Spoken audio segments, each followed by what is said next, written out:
I wanted to point out Paul and Jackie, his wife, are here. Jackie, would you stand and let us say thank you and welcome? We're so glad she's here. In addition to his stellar career in academics as a theologian, a philosopher, as a professor, he's currently the chair, the Pledger Family Chair of Philosophy and Ethics at Palm Beach Atlantic University in Florida, where Beverly and I were born and mostly raised. We're still working on the other part.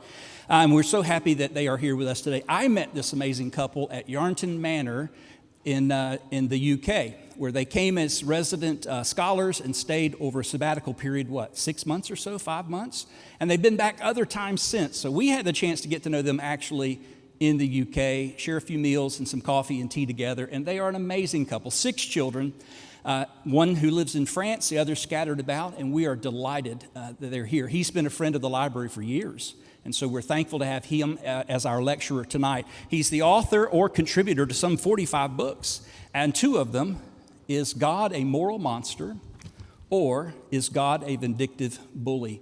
We have both of these in the library tonight for purchase if you'd like to have them, and he'll be available to sign, as well as a number of other books that I'm sure you'll want to have in your library. Dr. Copan's going to come and lead our lecture tonight. We're so glad you're here. Thank you for coming, and welcome. Thank you for the warm welcome and the kind introduction, and thank you for coming and for the opportunity to speak with you all. My wife Jackie and I, we have enjoyed these Lanier lectures that we've attended, and also the wonderful Lanier community here as well as in Yarnton, England. As we look at the question of Old Testament challenges, the image of God and its contemporary relevance, perhaps it'd be interesting to hear from some of those old new atheists who have kind of withered away a bit, but Sam Harris, one of them, said that slaves in the Old Testament were treated as farm equipment. A fellow new atheist, Richard Dawkins, perhaps you've heard his litany on the God of the Old Testament, which he says is the most unpleasant character in all fiction, says that he is a moral monster. I've gotten a couple of titles from Richard Dawkins, moral monster, as well as vindictive bully, but he calls him a vindictive, bloodthirsty ethnic cleanser who is infanticidal, genocidal, and a capriciously malevolent bully. The Old Testament, when it comes to, quote, slavery and, quote, genocide, although I reject those misleading labels, those are 2 stumbling blocks to belief in our modern world. A. Milne, the creator of the Winnie the Pooh stories, claimed the Old Testament is responsible for more atheism, agnosticism, disbelief, call it what you will, than any book ever written.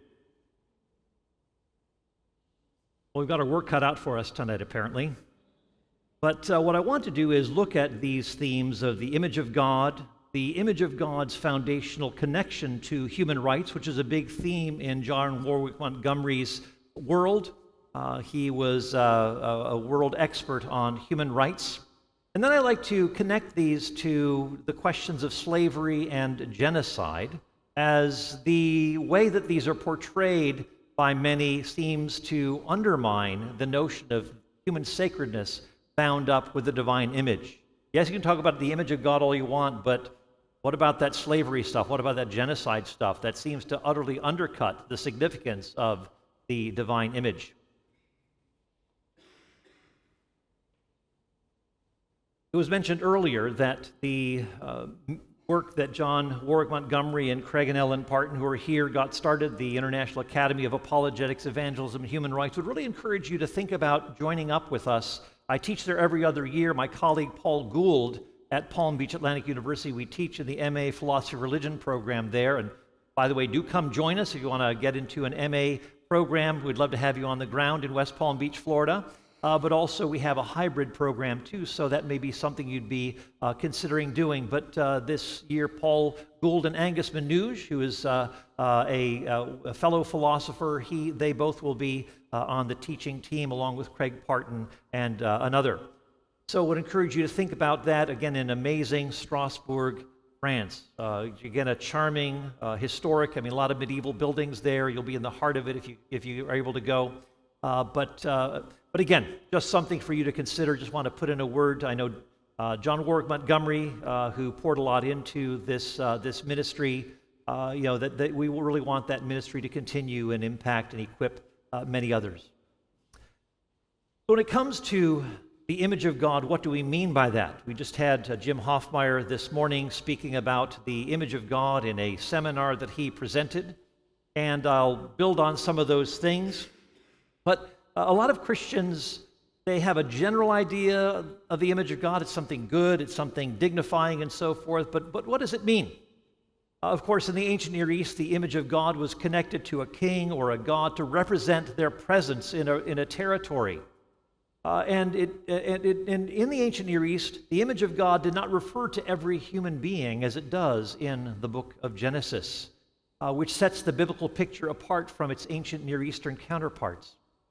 But if we had to summarize what the image of God is, well, perhaps it'd be interesting to just look at the basic perspectives on the image of God. There's one that we could call the structural viewpoint, where human beings have rational and relational and spiritual and volitional capacities, that there is this human nature that reflects the divine nature in limited form, which grounds our dignity. And that image still remains, as Genesis 9 reminds us. So there's the structural. Then there is what we might call the functional, that human beings are called to rule creation with God, to have dominion, to subdue, which includes multiplying and filling the earth, and to represent God in the world. And so humans are similar to God in their function in the non-human world. And so they are co-regents with God in this task. So there's the structural, there's the functional, there's also the relational point that Karl Barth, for example, took this view that humans reflect God's likeness in their capacity for relationship with one another. God made them male and female. My colleague at Palm Beach Atlantic University, Kathy Dowell, makes the important kinship connection to in our co-regency with God, that just as Adam's son Seth, who is in Adam's likeness and image, so image involves this relationship, emphasizing kinship and family. So just as Seth, as it were, images Adam, so we humans image God, and we manifest the divine presence in the world. Kind of what Paul perhaps had in mind when he was quoting, of course, a pagan thinker, but when he says, we are his offspring. But there's another aspect to it too, and that's the eschatological or the dynamic. So we've got the structural, the functional, the relational, and the eschatological or dynamic. While the first image bearers, Adam and Eve, were created innocent, they were not created Christ-like. The goal, of course, of redeemed humanity is to be shaped into the one new man, or the second Adam, Jesus Christ, who is the image of God. Now, we can perhaps prioritize some of these things that are better rooted in the text, and so we might say that something like this functional viewpoint or the relational, maybe a combination of the two, would fit. The structural, I think, is a bit more removed from this, the more kind of essentialist understanding. But I would say that all of these still can fit together, because in order to carry out the task that God has given to us, in order to relate deeply with one another, and even to be shaped into the image of Christ, we need to have a fundamental structure that has all of these capacities, the rational, the imaginative, the volitional, the spiritual, and so forth. So they do fit together and don't inherently contradict one another, as some critics have claimed. Now, how does this image connect to human rights? It seems like it's a natural next step to think about human rights as somehow being grounded by this divine image. Well, what do we mean by a right? John Warwick Montgomery, this human rights scholar, answered that a right can be understood as a title or an entitlement. The idea of a title presumes a source or justification of that title in question. So John Warwick Montgomery says it is something that a human being can stand on without apology or embarrassment. He says a world with claim rights is one in which all persons, as actual or potential claimants, are dignified objects of respect, both in their own eyes and in the view of others. And there's also a relational title that is involved here. It's not just a plain old title. There's a relationality to it, that it springs from or is rooted in something else, a kind of authority or power that grants its standing. Now, just to say that we have a right is insufficient. A lot of people will make claims, but they don't actually justify those claims. I've got my rights. Well, what is actually the basis of the right that you have? Human rights these human rights are not free-floating, but they're anchored in something prior, something that gives them their authority. There is a metaphysical grounding to help make sense of that entitlement. And I'm often engaging with people who are coming from a more atheistic perspective or a naturalistic perspective, and a lot of them think that you can actually ground, value and dignity and worth and so forth in material, naturalistic processes. Now, some might have to go to the transcendent route, but still reject the existence of God. But they're already on their way to God. So there is something of a compromise, but they understand that this can't be rooted in nature itself.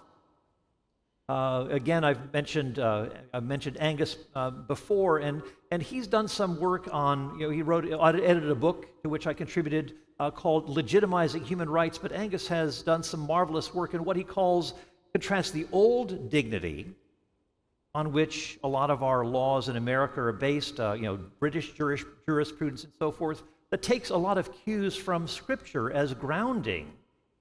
That God is the grounding of these rights. Of course, we have enshrined in our Declaration of Independence that we are endowed by our Creator with certain unalienable rights. That there was this deep metaphysical connection. And of course, the United Nations Universal Declaration on Human Rights presupposes this kind of a dignity that has been endowed, that we've all been endowed.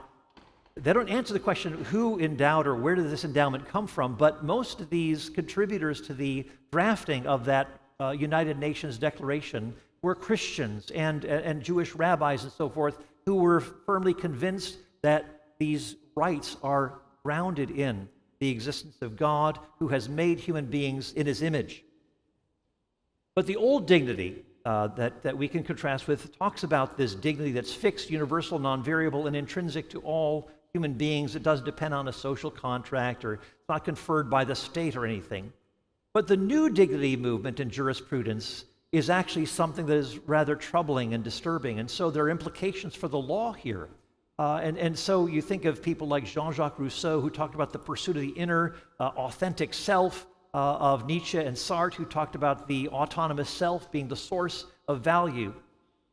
And what ends up happening is that that human beings' identity is not linked to the image of God anymore. They're, in a sense, this new movement is parasitic on the biblical understanding of the image of God, but they want to basically jettison God and basically take the background that they have been furnished with and simply talking about, well, we get to choose our own lifestyle, to define our own identity, gender identity or skin color, and so forth.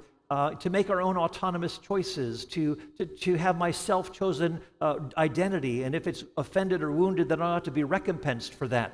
That's the heart of this new dignity jurisprudence movement. So they've gotten rid of God as the foundation, but it's now built on sand. This new dignity has no proper foundation. It's simply a matter of assertion and basically a construction of laws that take that for granted, but again, there's no metaphysical foundation for it. As we look at how we've come to this, how we came to the point of seeing the image of God as basically being anchored in the Scriptures, I think probably people who've read Tom Holland and others recognize that there is this strong foundation that is rooted in the Scriptures, but is also carried forward in the work of Jesus Christ on the cross, that His sacrificial death to take the penalty that humans deserve has helped shape foundational values in the Western world, giving to us this notion of human rights, equality before the law, democracy, religious liberty, freedom of conscience, freedom of speech, opposing crimes against humanity, and so forth. Here's something of what Tom Holland, who's not a Christian historian, but he's more, I guess, agnostic, but certainly seems to be searching. But he's again a classical scholar, studied the Greco-Roman world, and he says, we preach Christ and Him crucified. Unto the Jews a stumbling block, and unto Greeks foolishness. St. Paul was right. Nothing could have run more counter to the most profoundly held assumptions of Paul's contemporaries, Jews, Greeks, or Romans. The notion that God might have suffered torture and death on a cross was so shocking as to appear repulsive. Familiarity with the biblical narrative of the crucifixion has dulled our sense of just how completely novel a deity Christ was. In the ancient world, it was the role of gods who laid claim to ruling the universe to uphold its order by inflicting punishment, not to suffer it themselves. And this is where Tom Holland comes in. He says one of the things that troubled him about the Greco-Roman world was its brutality, that there was no regard for the poor, for the weak. There's no fundamental equality of all human beings. It was a brutal world. And so he says today, even as belief in God fades across the West, the countries that were once collectively known as Christendom continue to bear the stamp of the 2 millennia old revolution that Christianity represents. It is the principal reason why, by and large, most of us who live in a post-Christian society still take for granted that it is nobler to suffer than to inflict suffering. It is why we generally assume that every human life is of equal value. In my morals and ethics, an agnostic speaking here, I have learned to accept that I am not Greek or Roman at all, but thoroughly and proudly Christian.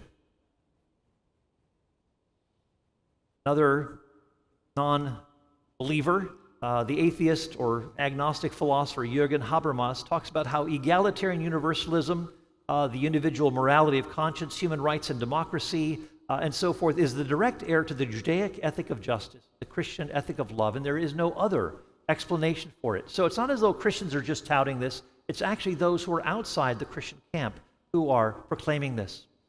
Now, some people might say that universal human rights, they're just the invention of the West, they're a mere abstraction, and that they're too individualistic and ignore the more Asian kind of communitarian concerns.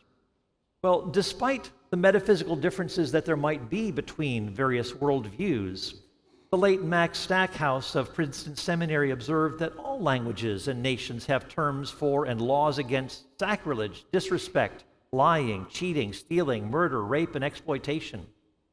The Harvard scholar Marianne Glendon says that if there are some things so terrible in practice that virtually no one will publicly approve them, and some things so good in practice that virtually no one will oppose them, that a common project can move forward without agreement on the reasons for those positions. So people will, in one way or another, whether it's East or West, will affirm that there are some things that simply ought not to be done, and if they are done, they ought to be condemned. And so we do have kind of a common language, as it were, a common core where we can, in a court of appeals to which we can say, yeah, we can come together. There is a kind of human rights language that exists, even though you find that perhaps too abstract or individualistic. Well, we've talked a little bit about the image of God. We've talked a little bit about human rights. How do we reconcile this firm grounding of the image of God, our discussion of human rights, with these perhaps very disturbing passages that have perhaps turned people away from the Christian faith, like A.A. Milne, like slavery and genocide? And as was mentioned, I've tried over the years to deal with some of these Old Testament challenges with, again, the Moral Monster book, the Vindictive Bully book, and then another in which I have 2 chapters, one on servitude and one on warfare in the Old Testament, called Christianity Contested, which will also be in the in the library after the lecture. But when we think about Old Testament slavery, what is meant by that? Because slavery has all sorts of negative connotations. When people read the word slavery in the Old Testament, what comes to mind is antebellum slavery, where, as Harriet Beecher Stowe, the author of Uncle Tom's Cabin, said, that basically the master is the despot over the slave's body and soul, that the slave is a piece of property that it is at his disposal. And that is really the kind of slavery that is seen as the essential evil. It is not as, there's a great book that I've benefited from it's Nigel Bigger's book called Colonialism, A Moral Reckoning, in which he points out problems with colonialism, but also some things that actually brought great advantage. and infrastructure and great benefit to many in the British Empire. But he asks the question, what features of slavery are simply evil? And he says that there are different conditions of slaves, that the notion of ownership is not always absolute, that some work can be laborious and even soul-destroyingly tedious without amounting to slavery. Forced labor, for example, can fall short of slavery. He says there's nothing wrong with requiring the members of a community, or by law or custom, to spend some of their time and energy on public works or in public service. And so he says, but what the real evil of slavery is that absolute ownership of another, to have another human being at one's disposal. And so he says the slave is the slave owner's disposable property to be put to whatever use the owner decides, and to be bought and sold and perhaps even killed at will. That is the pure form or paradigm of slavery. And it is the treatment of another human being as absolutely disposable property that makes it categorically worse than other forms of unjust employment. So as we approach the topic of slavery, we have to ask the question, is the Old Testament actually referring to that, or is there something different? And I would argue that we're talking about something quite different. So what I'd like to do is talk a little bit about some of these themes of Old Testament slavery, and then come to the warfare question, and look at how basically our understanding of these texts, as we look more closely, not looking superficially, I'm saying look more closely at the text rather than just looking superficially, and we'll see some, I think, wonderful themes emerging that reveal the very humanity and the dignity of the servant in Israel, whether Jew or Gentile.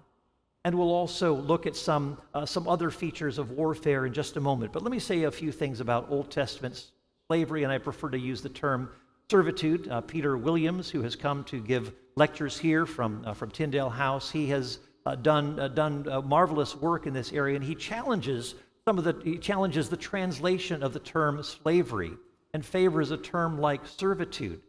Because the word slave or slavery, eved or evedim, is misleading because it conjures up the wrong connotations of antebellum whole human ownership slavery.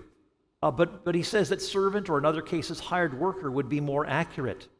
The word eved is connected to the verb work, avad. So there is this, and it basically is this kind of dynamic dependency relationship that one could go in and out of servitude depending upon one's economic condition.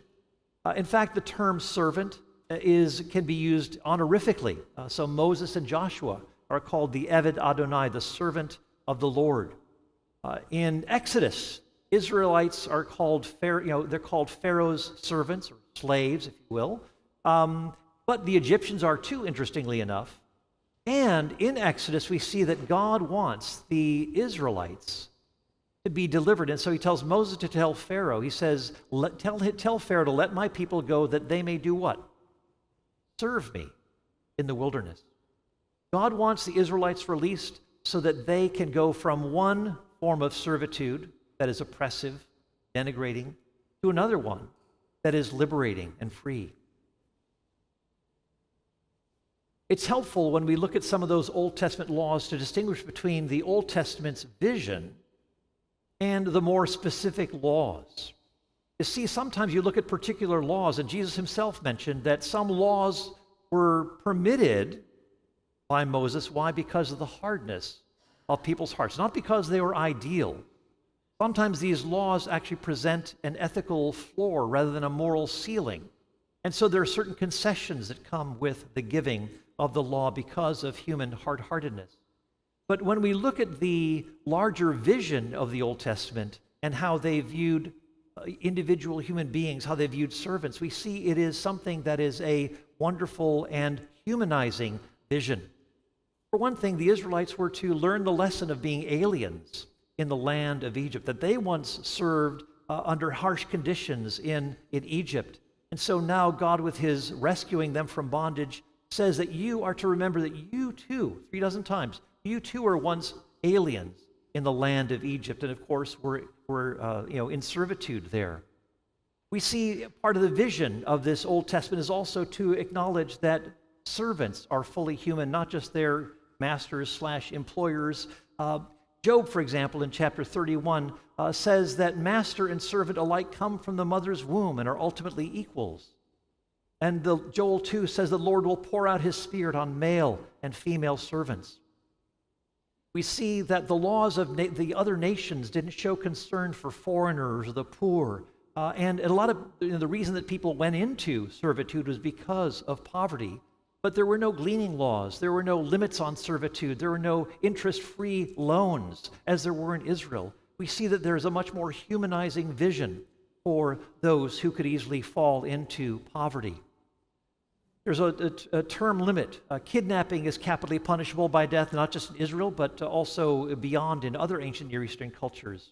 That slaves from other nations could run away to Israel and find freedom to settle in any of Israel's cities and work there. There are also anti-harm laws that the Israelites have in place, that if an employer or contractor, as it were, gouged out his servant's eyes or knocked out his tooth, that's where we get indentured servitude, by the way, this resulted in the servant's freedom from servitude, so he would be let go. The slave trade is condemned in Ezekiel 23, people trading the lives of men, which is picked up on in Revelation 18, treating human beings, human bodies as cargo. There is no right of return. If a slave ran away from a foreign land, that slave was not to be returned to his master. And the Code of Hammurabi, for example, I could babble on about this, but the Code of Hammurabi, says that that if a slave runs away and is harbored, then this would be punishable by death, and that's why Babylon and other nations in the ancient Near East had extradition treaties to return slaves to their masters. Not so for the Israelites. So as you keep reading through this, you say, well, there's a lot of wonderful stuff that is going on here in Israel, a lot of humanizing features here. And it's interesting, too, that there seemed to be provision not just for foreign runaway slaves who came to Israel, but also even with domestically speaking, that if there is oppression, then there could be the possibility of runaway to another more humane and safe and profitable, an opportunity to perhaps flourish better under other conditions. When David's servants, for example, came to Nabal for provisions, he answered, "Who is David and who is the son of Jesse?" There are many servants today who are each breaking away from his master. Foreign runaways, domestic runaways, and the late Old Testament scholar David Kleins wrote about this. He said, what is amazing about the laws of the fugitive slave is that it enables a slave to acquire his or her own freedom by the relatively simple expedient of runaway. A slave can choose not to be a slave, but he adds, if a slave can choose not to be a slave, then the concept of slavery does not exist as it once was thought to exist. The same can be said about Exodus 21:6, where a servant loves his employer, master, and freely chooses to attach himself permanently to that household. So he says slavery is in a sense abolished when it ceases to be a state that a person is forced into against his will. So with this blurring of the lines between freedom and servant or slave, the institution has lost its conceptual force. Consider even the prohibition of tattoo marks. In Leviticus 19:28, it says, "You shall not make any cuts in your body for the dead, nor make any tattoo marks on yourselves. I am the Lord." Well, what's the significance of tattoos in the ancient Near East?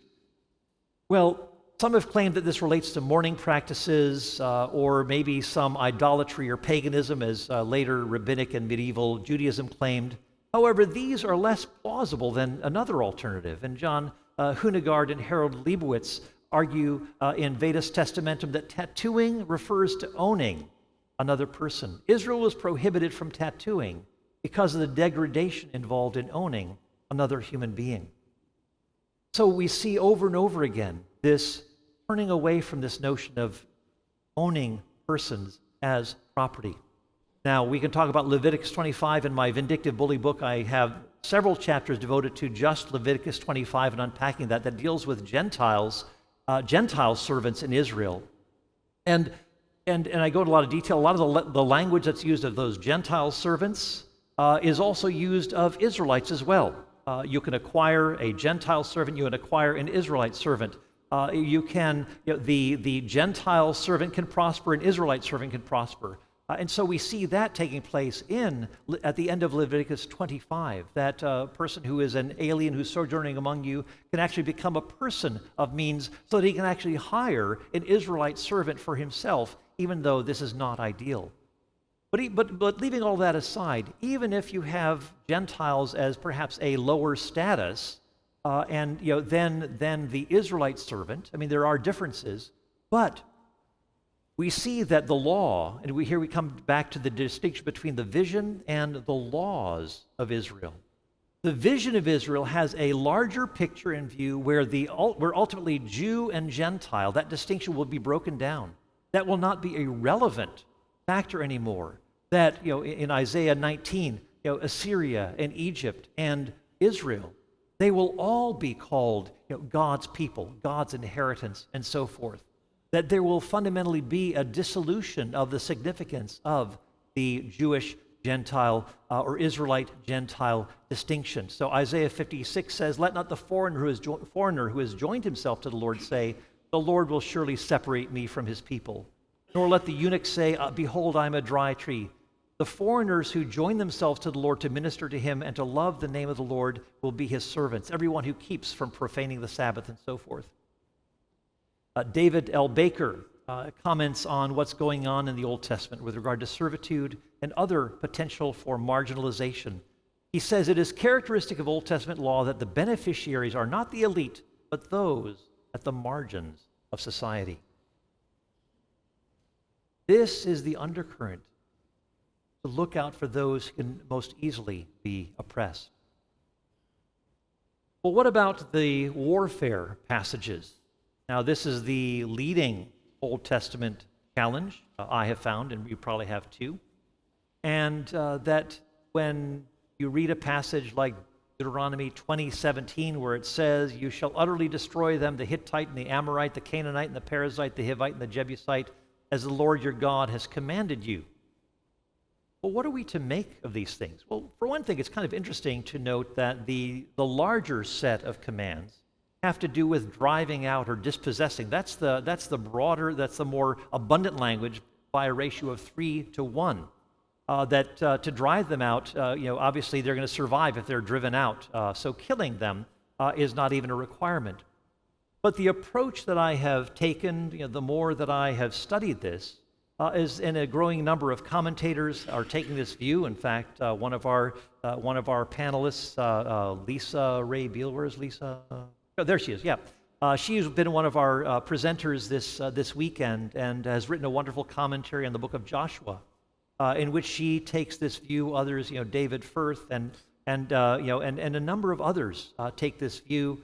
There's a book called Bloody, Brutal, and Barbaric, an InterVarsity Press book that goes into and really expounds on this notion of hyperbole as really a very persuasive argument, that when it says man, woman, young, and old, it's not referring to all civilians being wiped out. Usually these are combatant battles, for one thing, and that there is this language that is used of utter destruction and so forth is very common in the ancient Near East. It's sort of like ancient Near Eastern trash talk that we have in our own sports language. We totally annihilated those guys. We totally destroyed that team.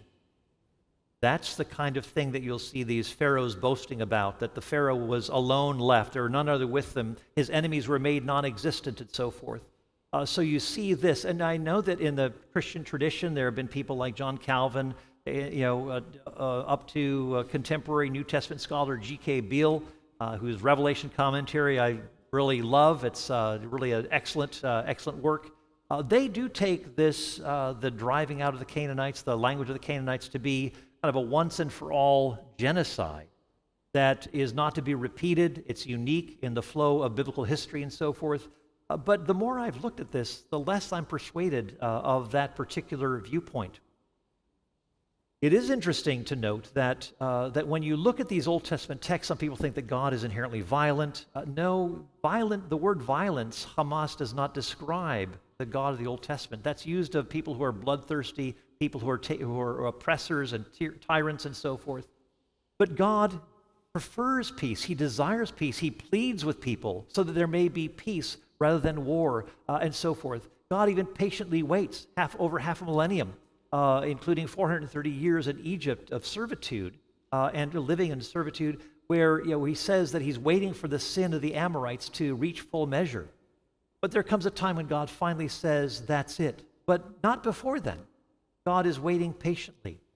We see that God desires to bring peace and blessing rather than trouble and curse. And we also see that when the Israelites are going into the land of Canaan, they are fighting against, first of all, citadel cities. These are more like fortresses and administrative centers than they are civilian populations. You may have an occasional Rahab here and there, but basically it's not where non-combatants hang out.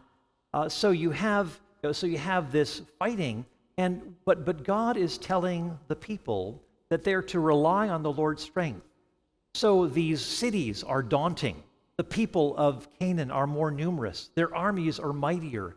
The Israelites aren't a military machine. It requires trust in God. So a lot of people think, when the Israelites are going into the land of Canaan, those poor, hapless Canaanites, they just were so defenseless and so forth. No, they were the ones to be afraid of. And so when the Israelites are going in fact, it requires so much trust in God that before the Israelites go into Jericho, God commands the men to be circumcised before they go into the land. A very poor military strategy. What's going on here? God wants them to be obedient to the law that he has given to them, that before you go in to drive out the people, you have to be right with your God. Another thing that I've found helpful as I read these texts, is to try to read them from the vantage point of the oppressed victim, rather than from the perspective of privileged Westerners who have lived without war for decades, who've been shaped by the biblical worldview and its values. But the recently oppressed, now freed nomadic Israelites came to the privileged cities of Canaan, which were being colonized by the Egyptians. As I said, these were military and administrative centers. So they're going away from the oppressor, but coming into a place that is still dominated by that kind of the echo of Egypt that is before them. As I've said, as we look at various texts, and I'll just maybe give a sample of this, but I can go into a number of other examples as well. But as you read, for example, Numbers 21, where you have these two kings, Sihon and Og, you have mention of kind of the realistic picture of the battle on the ground where the king of Israel goes, of course, the Israelites wanted to pass through peacefully, and these kings take up arms and fight against the Israelites. But what ends up happening is that these two kings, when they're fighting against them, it says, toward the end, it says the king, his sons, and his army were fighting against the Israelites. So it's basically combatant warfare here.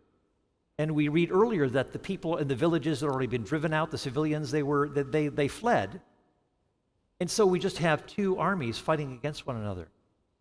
Then you get to the book of Deuteronomy, which ramps up the rhetoric. It intensifies the language from Exodus and from Numbers, and intensifies it and uses that sweeping language, man, woman, young and old, utterly destroy, have no mercy, and so forth.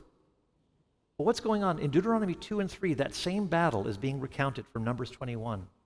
And it has that language of man, woman, young and old, describing that battle. But we see, as we look at the realistic picture, the battle on the ground, it actually was between two armies, rather than with civilians being involved. But yet Deuteronomy throws in that language and intensifies it.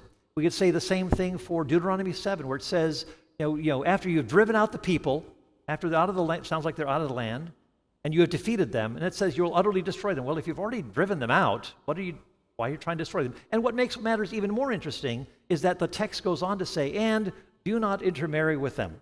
Do not make covenants with them. Well, if you've already destroyed them, what are you doing making covenants with them? Again, this language of complete annihilation, destruction, no survivors, and so forth, is part of that ancient Near Eastern rhetoric. I'll just mention a couple of texts that show, or just maybe one text, I'll just stick with that, where you have this idealistic, rhetorical, exaggerated picture, common in the ancient Near East, and then the realistic or more historically precise picture. So you have an idealized picture where in Deuteronomy 9:3, the Lord says that he's going to destroy the Canaanites, subdue them before you, so that you may drive them out and destroy them quickly. Deuteronomy 9. Deuteronomy 7 says something different. This is the more realistic picture. where it says the Lord will clear away these nations before you little by little. You will not be able to put an end to them quickly, for the wild beasts would grow too numerous for you. So we have side by side this idealized picture and also this realistic picture. And again, we can go on and talk about this. So the word haram or harem, the verb and noun forms sometimes translated utterly destroy or utter destruction, actually can mean various things.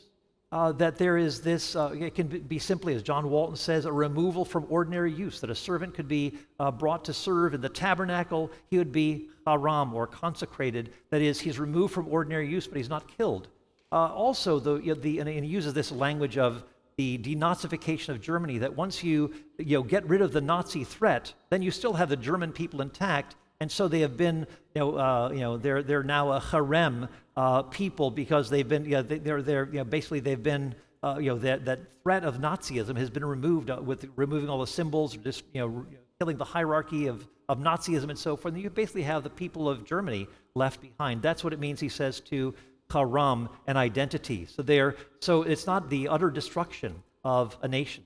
Sometimes the word haram can just simply mean exile, as in Jeremiah 25. Lisa Ray Beale was speaking about the book of Jeremiah in this text where God says he's going to utterly destroy Judah and other nations and make them a horror and a hissing and an everlasting desolation. But Judah, as we know, remains intact, although broken, and this utter desolation, this everlasting desolation, lasts for only 70 years. So sometimes the word haram can simply mean exile. Or, as again Lisa and also David Firth in his commentary on Joshua say, that it simply means a decisive victory. That hyperbolic language is kind of a standard element there for hyperbole.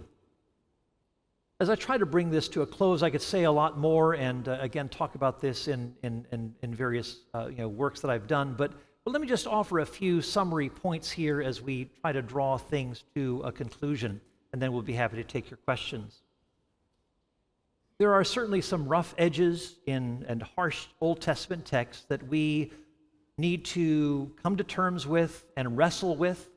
And I'm not trying to tamp down the severity of God. Paul reminds us in Romans 11:22, he says, "Behold then the kindness and the severity of God," and we'll come back to that in a bit. But what I want us to leave with is remembering that there is this Old Testament vision, the image of God and so forth, that offers us a framework for affirming human dignity, fundamental equality of servant and free, of Israelite and Gentile, even as certain laws are permitted because of human hard-heartedness. As we've seen, the Old Testament servitude is not the horrific evil practice of slavery that we commonly associate with antebellum South, one of absolute ownership, in which the slave was at the utter disposal of a master, even to kill, if the master so chose. But we have seen things like the prohibition of tattoos, the condemnation of slave trade, the rescue of runaways from both foreign slavery as well as from domestic servitude to find better conditions. Such factors really undermine the institutionalization or idealization of slavery. We've also seen that genocide is not evident as we look more closely at various Old Testament war texts. I could talk about other texts as well, for Samuel 15 and the Amalekites and so forth. The primary focus is on driving out, and there's a lot of hyperbolic rhetoric or trash talk of leaving no survivor and so forth. So what I've tried to do very briefly is to defang these two leading Old Testament difficulties launched by critics and skeptics and liberal theologians and so forth. O slavery, where is thy sting? O genocide, where is thy victory? And what I attempt to do in my writings, and we talked about this during our panel discussion yesterday, we are trying in these sorts of discussions to give believers certain anchor points and beachheads or footholds in responding to objections from critics, or objections even that arise in our own minds. Understanding more about the biblical context, about the genre, type of literature, the ancient Near Eastern context can help undercut the weight of the objection, even if it doesn't clear up every difficulty. A lot of times we have this mindset of, I've got to clear up all the objections, I've got to clear away all the difficulties, or else basically the critic has won the debate. No, we can actually make significant headway and say, look at all these we can move the ball 75 or 80 yards down the field and say, this is pretty significant. Yeah, but he didn't score a touchdown. Well, actually, what we were trying to do, maybe that's a bad analogy, but we'd say, we've actually gotten a number of footholds here, or beachheads, where we say, yes, we haven't gotten to Berlin yet, but we've gotten onto the beach of Normandy, and we've seen a lot of progress that can be made here by looking at some of these offsetting issues, like what are tattoos all about? Does that help us in understanding the status of the servant in ancient Israel? What if you see the language of utter destruction and leaving no survivor, and then a couple of chapters later in Joshua, you see that these people are there, present and abundant. So that's the type of thing that we're trying to do is help advance the discussion forward, that it doesn't have to be an all or nothing kind of game, even if it doesn't clear up every last difficulty. We've also seen that the Mosaic Law is concerned about the orphan, the widow, the alien. Those can be most easily marginalized. We also need to remember that God is not simply a God of kindness, although we see that repeated throughout the Old Testament. The God of the Old Testament is showing kindness, patience, renewing his covenant. He is giving people a chance over and over again. He's sending prophets to warn the people. He's saying, why will you die, O house of Israel? He'd rather see Israel live than die. I was preaching at a church in Ottawa in October of 2024 on the harsh-sounding imprecatory Psalms, which are quoted in the New Testament as well, I might add. And a Rwandan brother who survived the genocide in the late 90s came up to me afterwards and thanked me for preaching on texts that call on God to bring judgment on the wicked. While we comfortable, privileged Westerners are perhaps shocked or embarrassed by them, persecuted believers in certain countries in Africa and Asia find themselves strongly encouraged and strengthened by those imprecatory psalms and war texts and prophecies of God's judgment on wicked nations. We need a God who is going to be wrathful at injustice, at dehumanization, who will do something about it. This is not opposed to love. In fact, as N.T. Wright, who's come here often, says, if God is not wrathful, then God is not loving. He desires to show loving kindness, doesn't desire the death of the wicked as we've seen, but he brings judgment as a last resort. He judges after his patience comes to an end when he finally says, that's it. Wrath, kindness, severity, Romans 11:22. Both of these are in place, and God's wrath is actually a display of his passionate concern for people who are being dehumanized, who are being oppressed and tyrannized. We see the coming together of wrath and love or kindness in the very cross of Christ, don't we? Where God so loved, not hated the world, that he gave his one and only Son. That Christ voluntarily takes on the punishment. He lays down his life for us and again takes it up again. And he takes that punishment and the severity that we, his enemies, deserve, with the desire of turning those enemies into friends. Indeed, as we've seen that kinship language in Genesis, into family. That God desires to take those who bear the image of God, as Adam did, and ultimately transform them into the image of his beloved Son. Thank you very much for listening. Looking forward to your questions.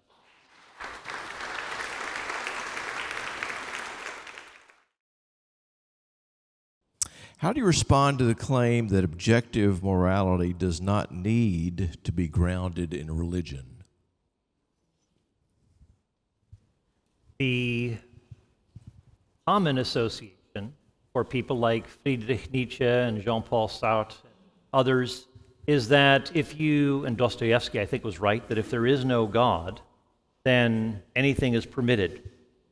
That God grounds objective moral values, and a lot of people don't actually make the connection with God grounding human dignity.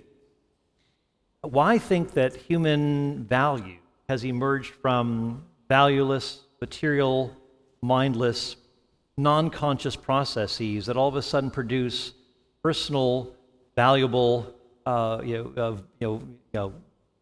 personally responsible beings? I mean, this, the contrast between the metaphysical background and that kind of a valuable outcome is quite startling. If God exists, again, we have a source of value, we have a supremely valuable being who makes human beings in his image, and that we have no reason to expect that value should emerge from valueless processes. Now, there are some people who, and in fact, there are even some theists who will maintain this. On the one hand, there's Eric Wielenberg, who believes that there are these eternal moral facts that exist, these necessary moral facts that exist, but we don't need God to ground them. They're just true like mathematical truths are and so forth. And a theist like Richard Swinburne at Oxford maintains this view too, that you don't need God to ground morality, but God is needed for, in other ways, Richard Swinburne might argue. But my point is that why shouldn't God be, who is a necessary being who exists in all possible worlds, why not ground morality in this necessary being who cannot not exist, who exists in all possible worlds, that be the grounding for human dignity and moral facts, rather than having these moral facts basically connected to these contingent human beings that basically just somehow showed up against all odds, and if you rewound the tape and tried to do it again, you wouldn't. These highly contingent beings, and yet there are these necessary truths connected with them. That doesn't make as much sense as God, who exists in all possible worlds, who is the supremely valuable being. That kind of a grounding would be far more sufficient or adequate to make sense of human dignity and moral duties and so forth. So for people who say, like the atheist who says, like Eric Wielenberg, who says that you have these eternal moral facts, and then eventually human beings evolve to such a point that they become objectively valuable, intrinsically dignified beings, what you have is this cosmic accident of these eternal facts that seem to be basically seem to be awaiting the arrival of human beings who are so morally constituted that they can understand those moral facts that have been preceding them. It's a lot simpler to talk about a supremely valuable being who exists, who makes human beings in his image and constitutes them morally. You have an organic connection rather than this cosmic accident that has no organic connection. There's just no, it's just hard to see how these sorts of things can be connected. So that's where I'd go with that. In Tom Holland's book, Dominion, he describes the fact that we are where we are culturally, ethically. It's as a result of the Christian faith. If you had said to a Roman soldier at the time of Christ, "You violated my human rights," what would he have said, do you think? Yeah, well, of course, the Romans would have utterly disregarded any sort of appeal to that. Of course, there is this kind of assumption that those of us, perhaps within our in-group, have value and so forth. And I think Jim, you may have been talking about this, that we maybe within our own group hold that we have value. So there is this assumption about maybe our own intrinsic dignity, but maybe not people from another group. But there is this, at least, this assumption that we often operate with. But with the coming of Christ, this is something that carries across those sorts of communal lines, community lines. If so much of the Old Testament speaks hyperbolically, and some of it is more accurate, how do we know the difference? How do we discern the difference between hyperbole and what's true? Okay. Well, the hyperbole is, again, one of a number of figures of speech, of ways of speaking that are not literal, and we do it all the time. Think of poems. Think of Old Testament prophecy. Think of the book of Revelation, which is highly symbolic. You basically have to invert your principles of interpretation when you're looking at apocalyptic literature of numbers, of colors, of these various bizarre scenarios. You have to, that is in a sense the very opposite treatment that you will give to historical narrative, for example. So it's important to look at the different types of literature, genres within Scripture. And one of the things that I've pointed out is that these ancient Near Eastern war texts, Loss and Younger, stellar job in documenting this, showing how Joshua is really a fine piece of ancient Near Eastern war text with all of its rhetoric and so forth, the hyperbole and so on. This just fits very well within that ancient Near Eastern genre of war texts. So again, it does take some digging. It takes, it's not as though I grew up hearing this. Is a matter of digging, doing homework, reading scholars, and some people say, Paul Copan says this. Folks, I'm leaning on a lot of fine biblical scholars, Old Testament scholars, some of whom are seated right here. So I'm really drawing and benefiting from the kind of work that they've been doing and synthesizing it and kind of going out on the front lines and talking about these things. So really what I'm trying to gather is just, I've tried to do my homework and want to present that. So yes, these things don't always come naturally but when you even look at issues such as, on the one hand, you've got this idealistic language of utter destruction and so forth, or driving them out quickly, and then you have the realistic language of there are lots of survivors. So you have them parallel, side by side. Actually, many of those ancient Near Eastern war texts don't mention the survivors. They just mention those who are utterly obliterated, as it were, even though we know from historical reality that there were a lot of people who continued to plague the people over whom this, say, Pharaoh had been utterly victorious. So just even looking at, if you say, well, the Bible says this is to be taken literally, and let me just say this, we shouldn't take the Bible literally where you have figures of speech. We should take it literally where it's literal and figuratively where it's figurative. We should take the Bible literarily. But when you see these passages that have hyperbole, then what do you do with all this, what I think is believed to be hyperbole, what says no survivor and so forth? What do you do with the passage that just follows up a chapter or two later that says there are lots of survivors, or those people are still in this city? Or in Judges chapter 1, they could not drive them out, they could not drive them out, they could not drive them out, is that repeated mantra. You have allegedly Saul drove, he quote, utterly destroyed, the narrator tells us, the Amalekites. But then what is David doing in chapters 27 and 30 of 1 Samuel, fighting against an army of the Amalekites? And so we can go on and talk about that. But again, just digging into the text, doing homework, reading some of those commentaries, I think can be very, very helpful and instructive. But just because we have hyperbole doesn't mean that Jesus didn't rise bodily from the dead, that's somehow figurative or whatever. No, we have very, very strong reason for taking that as historical fact, that if Christ didn't rise from the dead, then our faith is futile. Do you have a tattoo? I do not. Would you get one? I wouldn't, but I know lots of people who have tattoos, and what their tattoos represent are not what is represented in the book of Leviticus. So, and a lot of times tattoos can be a marvelous opportunity to find out people's stories, hearing about, sometimes it's a matter of a faith journey, sometimes it's a matter of kind of an existential crisis, but it's kind of fun to find out about people just by saying, tell me what your tattoos represent. I'd be interested in hearing what's behind them. A great opportunity. People love to talk about their tattoos, I find. Did the Israelites suffer servitude or slavery in Egypt? Did they suffer servitude? Servitude or slavery? Yeah. Well, John Goldingay, for example, would say that the Israelites in Egypt, even though it was harsh and oppressive, he said that this would probably be a picture of serfdom. That he said that they're more like serfs. I don't know. Happy to have our Egyptologist jump in on that. Maybe feel free to disagree with John Goldingay. But again, there is certainly the harshness and the oppressiveness that goes along with this, and so you do have people who are being treated with disregard. Pharaoh doesn't seem to be very concerned about their having to go and get their own straw to make bricks. He's happy to continue to pile on this kind of a I'd say very, very harsh servitude. And it's described as a furnace and so forth.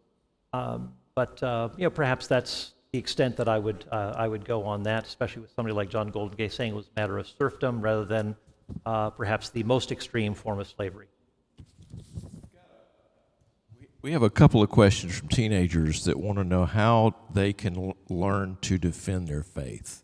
How to defend their faith. How do they learn? It's more of a general question.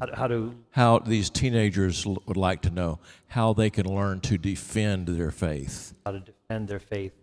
Come to Strasbourg every summer. We've got an apologetics seminar there, and in July, I teach. I know Angus also teaches at Concordia. I teach at Palm Beach Atlantic University. We have an undergrad in apologetics. We also have an MA Philosophy of Religion program. We are actually currently searching. We've got a number of stellar candidates who applied for a third position at PBA. But our emphasis at Palm Beach Atlantic University is of course, we're trying to prepare people for Ph.D.s, but also to go into apologetics ministries, also to go into kind of public-facing philosophy, where people are engaging at all sectors of society and trying to have an impact in technology and law and politics and so forth.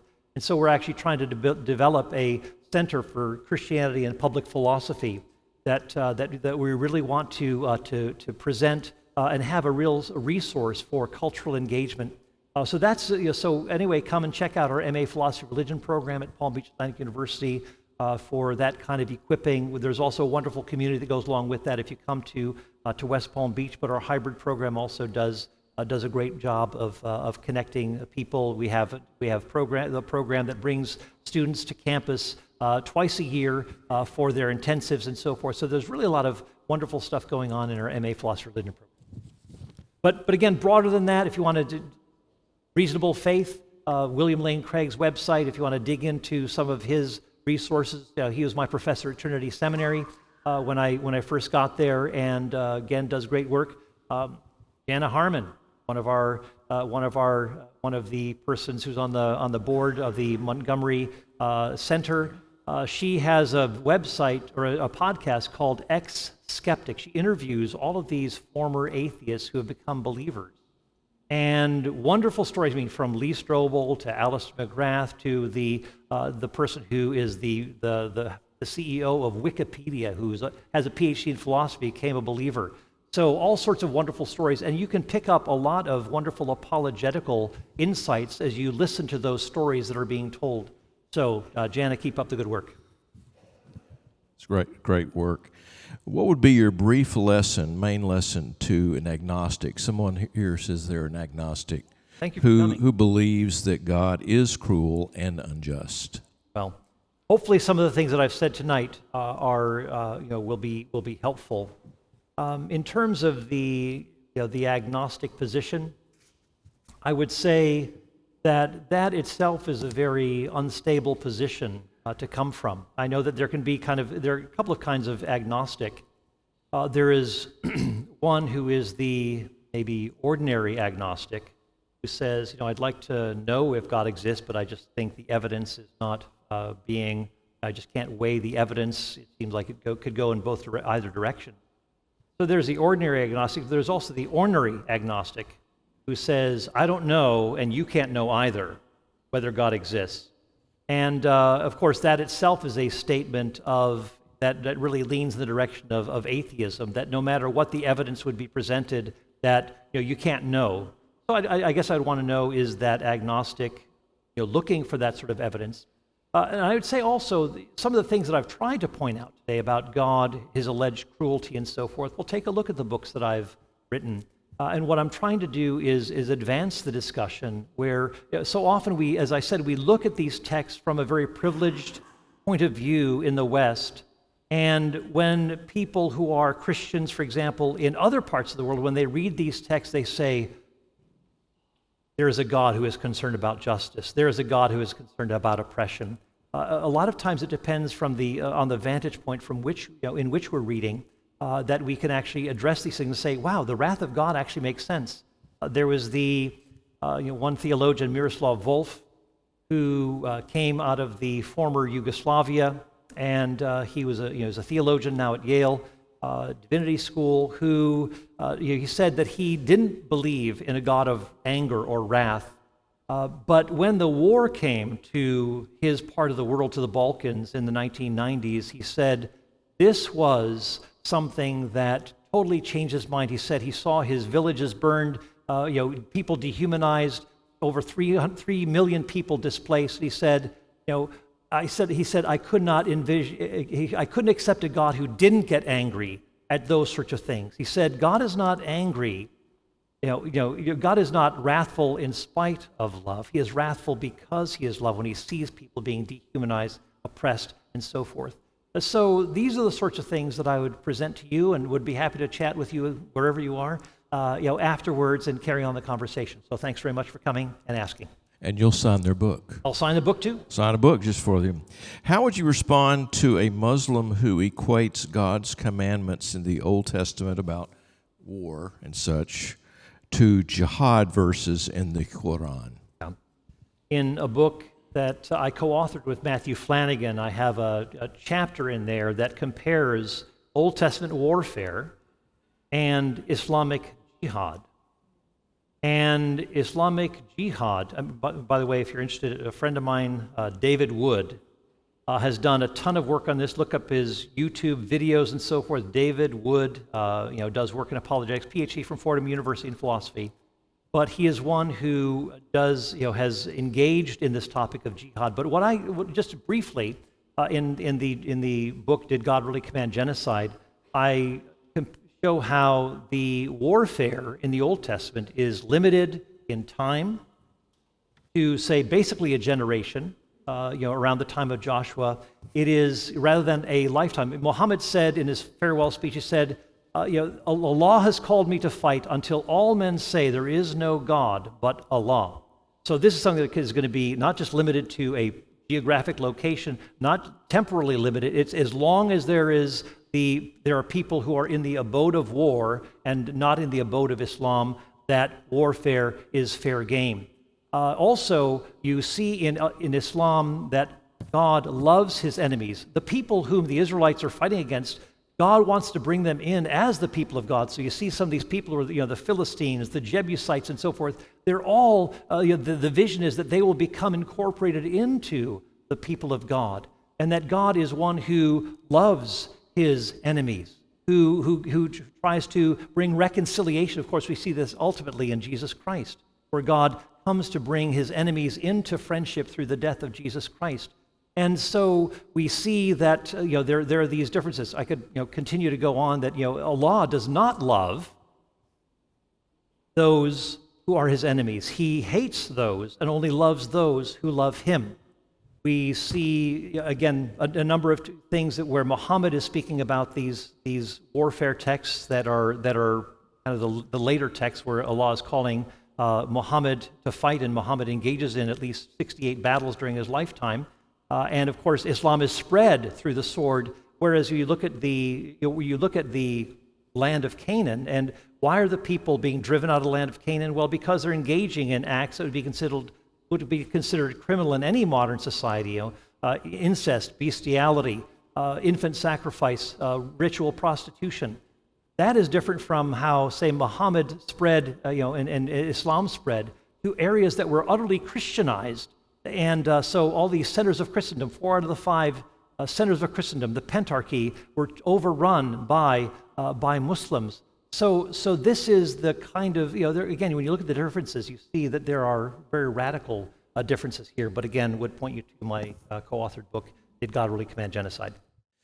Can you speak further about the connection between the imago Dei, the image of God, and the way God desired Israel to treat those who are marginalized? Yeah.